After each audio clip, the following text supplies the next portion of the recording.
भारत के हिस्ट्री में एक ऐसा नाम जो न केवल पावर और विक्ट्री का प्रतीक है बल्कि टॉलरेंस और कल्चरल रिचनेस का भी। मिलिए मुगल सम्राट अकबर से। 15 अक्टूबर साल 1542 भारत के सिंध रीजन के एक छोटे से गांव अमरकोट में अकबर का जन्म हुआ। अकबर मुगल सम्राट हुमायूं और उनकी वाइफ हमीदा बानो बेगम के सन थे। अकबर का बचपन बहुत इंटरेस्टिंग और चैलेंजिंग था। एक बार जब वह केवल 5 साल के थे तब उनके परिवार पर एक जानलेवा हमला हुआ। इस हमले में उनके कई करीबी सेवक मारे गए। इस घटना ने उनके मन में शक्ति और सुरक्षा को गहराई से बैठा दिया। अपने फादर हुमायूं की असामयिक डेथ के बाद सिर्फ 13 साल की एज में अकबर ने मुगल एम्पायर का ताज पहना। उनकी यंग एज के कारण कई लोग उनके खिलाफ साजिशें रचने लगे, लेकिन उनकी इंटेलिजेंस और बैरम खान जैसे एडवाइजर ने उन्हें संभाला। अकबर ने पावर में आने के बाद एम्पायर एक्सपेंशन पर फोकस किया। पानीपत की सेकंड बैटल हो या चित्तौड़ का फोर्ट जीतने का मिशन, अकबर ने अपनी स्ट्रैटेजी और ब्रेवरी से मल्टीपल विक्ट्रीज अचीव की। एक बार बैटल के दौरान जब उनकी सेना ने हार मानने का विचार किया, अकबर ने अपनी प्रेरणादायक स्पीच से सभी को मोटिवेट किया।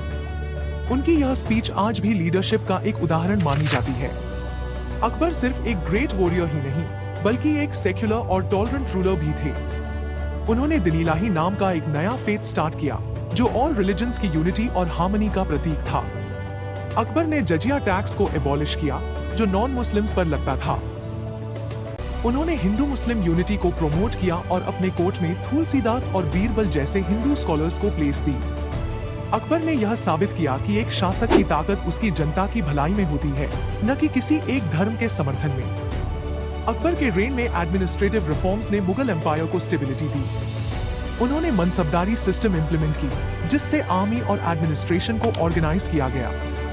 लैंड रेवेन्यू सिस्टम, जिसे टोडरमल ने इंप्लीमेंट किया, फार्मर्स और एम्पायर दोनों के लिए बेनिफिशियल बना।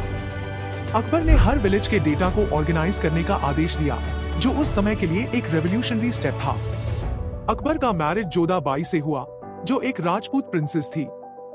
यह मैरिज सिर्फ 2 फैमिलीज ही नहीं बल्कि 2 कल्चर्स के बीच भी यूनिटी का सिंबल बना। अकबर और जोधा के बीच का म्यूचुअल रिस्पेक्ट आज भी एक आइडियल रिलेशनशिप का उदाहरण है।